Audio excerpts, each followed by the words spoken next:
Fala aí, galera do Força Máxima, sejam bem-vindos a mais um vídeo. Eu sou o professor Lúcio de Química e hoje vou conversar com a terceira série sobre o capítulo 6 de Química 1, beleza? Galera, esse capítulo é o capítulo que vai tratar sobre a estrutura atômica, mais especificamente do modelo atômico atual e dos números quânticos. Show?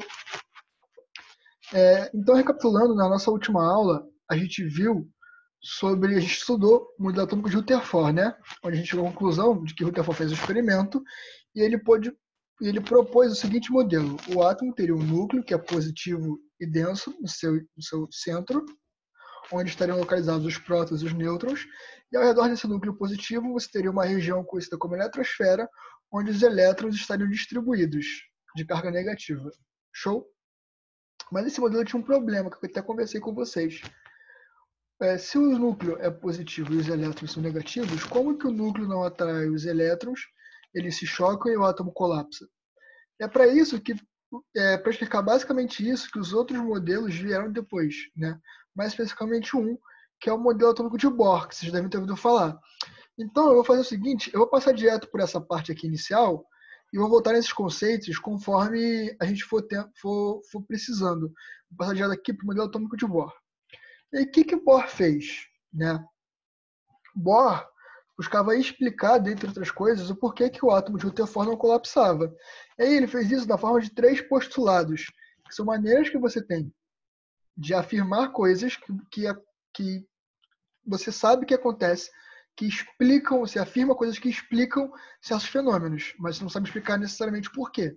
Você só sabe que elas funcionam. Então, basicamente, ele fez 3 postulados, tá? Ele postulou 3 coisas. Primeiro, os elétrons se movimentam em órbitas circulares ao redor do núcleo. Os elétrons, no modelo de Bohr, eles não estariam mais distribuídos de qualquer maneira ao redor do átomo, mas sim em órbitas de formato circular, beleza? Que nem está exposto nesse esquema aqui. Você tem um núcleo no meio, ao redor do núcleo você tem órbitas de camadas circulares onde os elétrons estão se movimentando. O segundo postulado dele foi afirmar que as órbitas têm energias constantes e que elas podem ser chamadas de níveis ou camadas.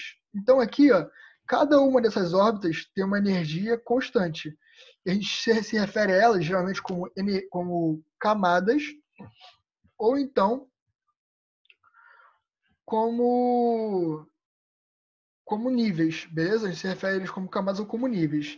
E além disso, ele postulou também que como cada uma dessas camadas, desses níveis, tinha sua energia, conforme você ia se afastando do núcleo, a energia dos níveis iam aumentando. Então, aqui você tem o nível que a gente chama de K, que é o nível mais perto do núcleo. Depois do K vem o nível L. Então, como o nível L está mais afastado do núcleo que o nível K, a gente diz que o nível L tem uma energia maior, porque essa energia aqui ela é crescente conforme você se afasta do núcleo. Beleza? O terceiro postulado é o postulado do salto quântico, do chamado salto quântico. O que acontece é o seguinte: imagina que você tem aqui um elétron nessa órbita mais interna aqui. E aí você dá energia para esse elétron. O que vai acontecer com essa energia, com esse elétron? Ele vai sair da camada mais interna e vai para uma camada mais externa de energia maior. Então você deu energia para ele, e ele foi de uma camada mais interna de energia menor para uma camada mais externa de energia maior. E aí, depois, quando a gente faz esse processo, a gente diz que a gente está excitando o átomo. Quando o elétron está aqui, a gente diz que ele está no estado fundamental. Quando ele saltou para a camada mais externa, a gente diz que ele está no estado excitado. E depois, para sair do estado excitado e voltar ao estado fundamental, ele libera essa energia na forma de luz. Perfeito? Ele libera na forma de luz. E aí, liberando essa energia, emitindo essa energia que você deu para ele, ele retorna para a camada inicial, para o estado fundamental. Mas uma coisa interessante a ser observada é o seguinte: não é qualquer quantidade de energia que vai fazer o elétron saltar da camada mais interna para a camada mais externa. É uma quantidade específica de energia.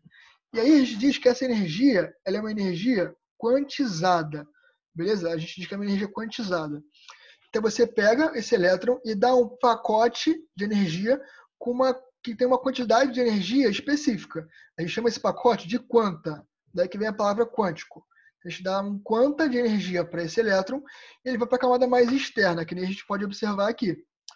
Só que para retornar para a camada mais interna, o que esse elétron faz? Ele libera essa energia, mas ele libera de que maneira? E detalhe que ele libera exatamente o mesmo valor de energia que você deu. Mas ele não libera da mesma forma, ele não libera na forma de quanta. Dessa vez ele libera na forma de uma partícula de luz, que a gente chama de fóton. Beleza? Ele libera um fóton de energia na forma de... Um fóton é uma partícula de luz. Mas a gente sabe que a luz, especialmente a luz branca, na verdade, o que é a luz branca? Ela é uma onda eletromagnética que, na verdade, a cor dela branca é resultado da soma de várias ondas que têm frequências e comprimentos de ondas diferentes. Né? Tem até aquela experiência, aquela famosa experiência do prisma, que tem até a capa do álbum do Pink Floyd, não sei se vocês conhecem, que é aquele prisma, tem um raio de luz, e aí esse raio se divide em várias cores. Né? O famoso arco-íris. É justamente isso. A luz branca, quando passa por um prisma, ela se divide em cada uma dessas ondas que compõem a luz branca. E no caso, como a gente pode ver o arco-íris, a luz branca, ela vai do violeta ao vermelho, né? Do vermelho ao violeta. E esse espectro, que vai do vermelho ao violeta, passando por outras cores, a gente fala que é um espectro contínuo, porque ele tem todas as outras cores. A gente chama isso, essa cor indo do violeta ao vermelho, que nem tem aqui, ó, indo do violeta ao vermelho, a gente chama de espectro, e nesse caso é um espectro contínuo, porque tem todas as cores possíveis, ele é todo preenchido. Perfeito? No entanto, quando o átomo emite essa luz, se você faz o mesmo procedimento de colocá-la num prisma e decompor ela nas ondas que formam essa luz, a gente observa que, que esse espectro não é contínuo. A gente tem um espectro de linhas, que a gente chama, que nem isso daqui. Ó. Tá vendo? O do hidrogênio, por exemplo, tem aqui uma linha violeta, uma linha de azul escuro, uma linha de azul claro e uma linha vermelha. Então eu não tenho indo do violeta ao vermelho completo, passando pelo amarelo, laranja, verde e tudo mais. A gente tem só essas linhas. Para o hélio, a gente tem mais linhas. Para o neônio, mais linhas ainda. E para o mercúrio, a gente tem mais linhas ainda. Esse espectro de linhas, ele está diretamente relacionado a esse fato, a essa característica da quantização da energia. Porque se é uma energia específica que eu tenho que dar para o meu elétron fazer esse processo, ele também vai emitir uma energia específica. E essa energia específica é emitida na forma de uma luz que tem um comprimento de onda específico. Não necessariamente são vários comprimentos de onda contínuos. E dessa forma dão origem a esse espectro de linhas. É interessante observar também, que a gente viu aqui, que a característica do espectro de linha depende do tipo de elemento químico. Do hidrogênio é de um jeito, do hélio é de outro, do neônio é de outro, do mercúrio é de outro. No entanto, o modelo atômico de Bohr falhava em explicar esses espectros para átomos que eram mais complexos que o átomo de hidrogênio. Bohr só conseguia explicar, só conseguia prever esse espectro aqui do hidrogênio. Ele não conseguia prever o espectro do hélio, nem do neônio, nem do mercúrio, por exemplo. Então tiveram que surgir outros modelos para explicar esses fenômenos. E o modelo que surgiu, que é o modelo mais atual, é o modelo quântico do átomo. No modelo quântico do átomo, a gente continua com a ideia de nível, mas a gente deixa de considerar o elétron como uma partícula. O elétron, no modelo quântico, não é mais uma bolinha que fica mudando de nível. A gente passa a dizer que o elétron tem uma dualidade onda-partícula. O que isso quer dizer? Quer dizer que, mediante algumas condições, o elétron se comporta como onda e, mediante outras condições, o elétron se comporta como partícula. Beleza? O que isso quer dizer, se comportar como onda? Quer dizer que os elétrons, aqui, ó, tem aqui até falando aqui noções de onda no início do capítulo. Isso quer dizer que os elétrons, eles podem ter seu comportamento de alguma certa maneira previsto por uma coisa que a gente chama de equação de onda, que é um modelo matemático. Beleza? Isso quer dizer, basicamente isso, que o elétron pode ter algumas das suas características previstas por um modelo matemático chamado de equação de onda. Show?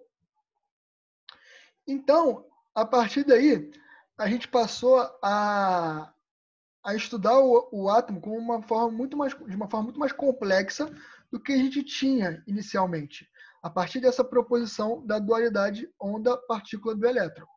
E aí, um tópico interessante de a gente conversar sobre é o princípio da incerteza de Heisenberg. O que é o princípio da incerteza? Na física clássica, galera, a gente consegue facilmente determinar tanto a posição quanto a velocidade de um corpo. ao mesmo tempo. O que isso quer dizer? Eu consigo olhar para um carro e falar, esse carro está em tal lugar e andando em tal velocidade. Por quê? Porque esse carro, a partir do momento que eu observo esse carro, eu não interajo com ele, ou eu interajo com ele de uma forma tão desprezível que a minha interação não causa nenhuma alteração no estado dele. Como a gente está falando de elétron, a gente está falando de coisas muito pequenas. Então, eu não consigo interagir com o elétron sem perturbar ele. Dessa forma, eu só consigo medir ou a velocidade ou a posição do elétron. Eu não consigo medir os dois ao mesmo tempo. Eu não consigo dizer o elétron está aqui se movendo com tal velocidade. Ou eu digo que o elétron está aqui, ou eu digo que o elétron tem essa velocidade. Por quê? Por causa da incerteza. Se eu tenho certeza da posição, a velocidade está incerta. Se eu tenho certeza da velocidade, a posição está incerta. Isso está diretamente relacionado a essa característica do elétron, a essa dualidade de onda-partícula do elétron. Beleza? Então, o princípio da incerteza de Heisenberg dita para a gente que a gente não consegue medir a velocidade e a posição do elétron ao mesmo tempo. Fechado? O próximo princípio é o princípio da exclusão de Pauli. Tá? Princípio da exclusão de Pauli. O que é isso?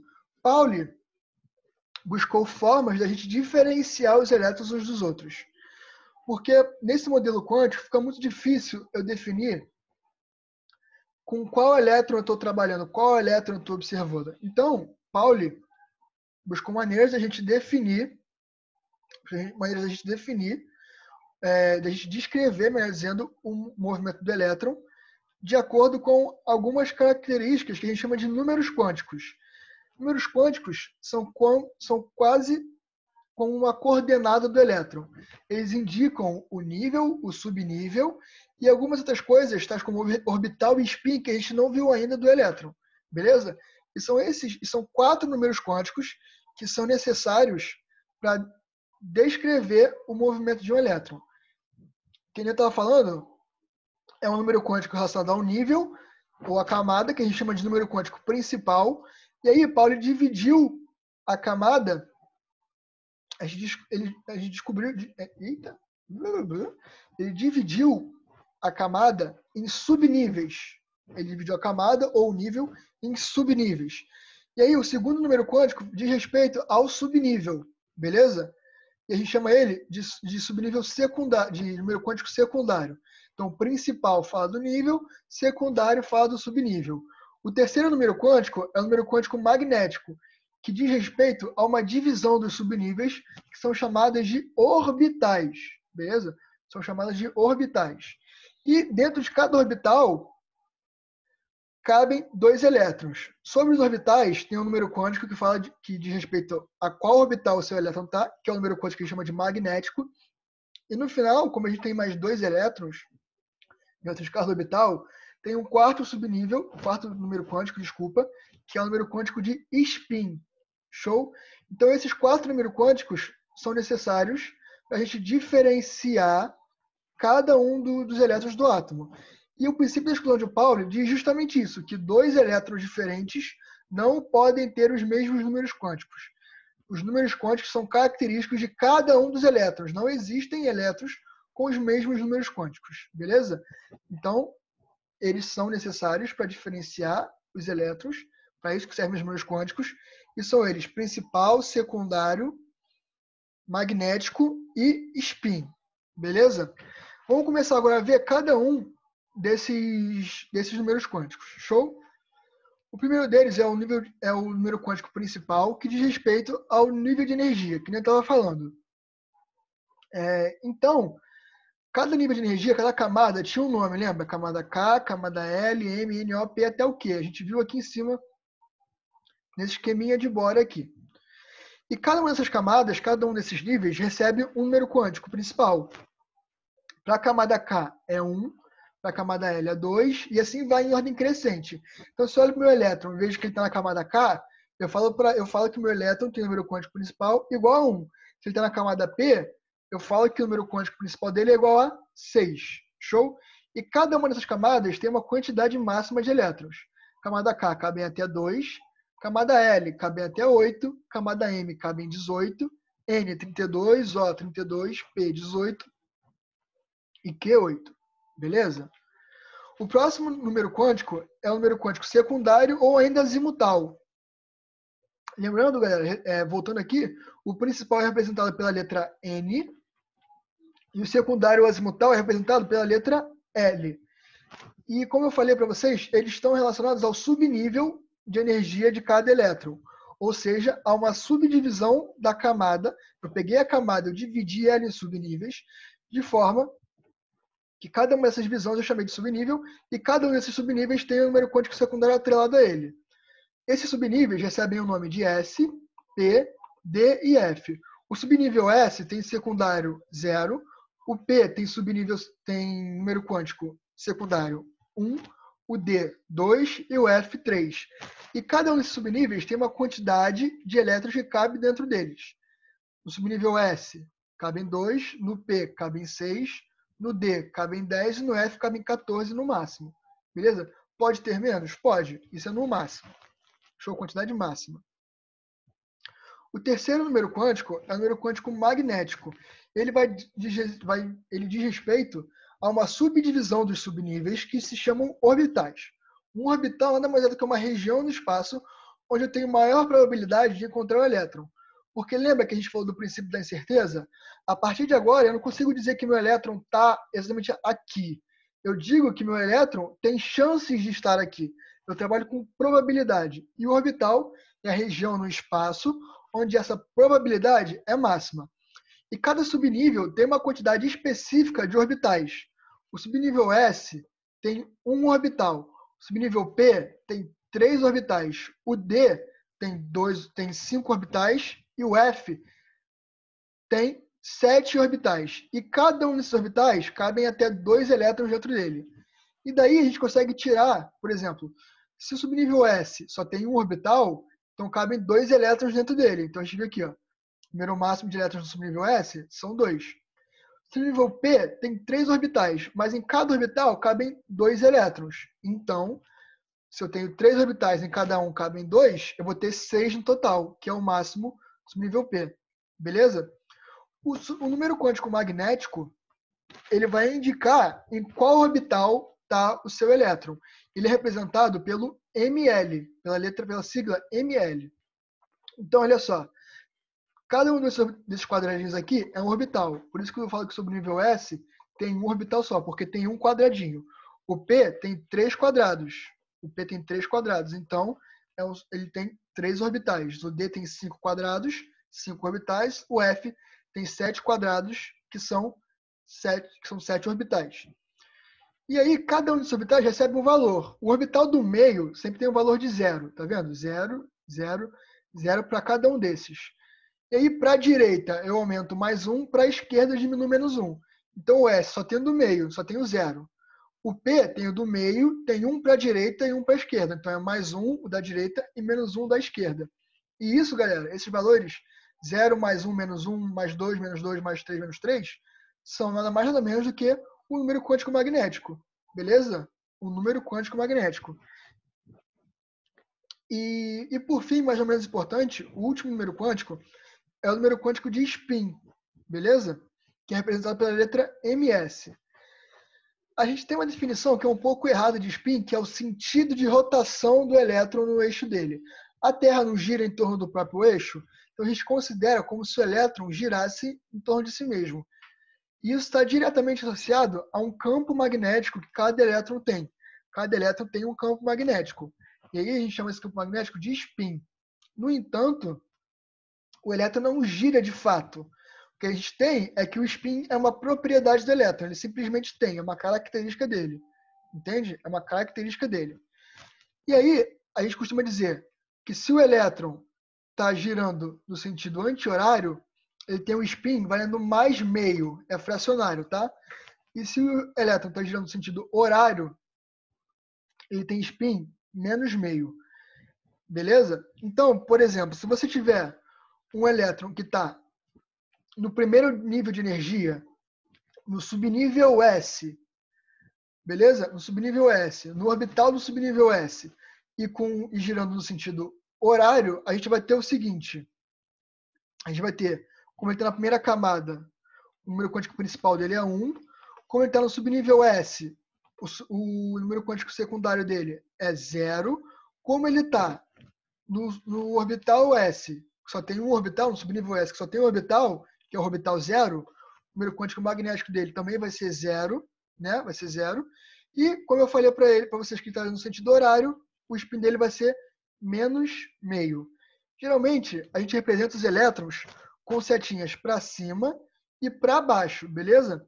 E aí, cada estado tem uma convenção diferente para o valor de para cima e para baixo. Se para cima é mais meio, ou para cima é menos meio. Para baixo é menos meio, ou para cima é mais meio. Então, depende muito. Aqui, eu não sei direito qual é a conversão que a apostila está adotando. Se eu não me engano, é bem essa daqui mesmo. O para cima é mais meio e o para baixo é menos meio, mas eu não tenho certeza. Tem que ver as questões, beleza? Então, galera, por hoje é só. Espero que vocês tenham entendido, espero que vocês tenham gostado da aula. Desejo a todos bons estudos, fiquem em casa. Não percam nossa aula ao vivo, que é onde a gente vai tirar nossas dúvidas, beleza? E tentem fazer exercícios, tá bom? Um abraço, fiquem em casa, se cuidem e tchau, tchau. Boa noite.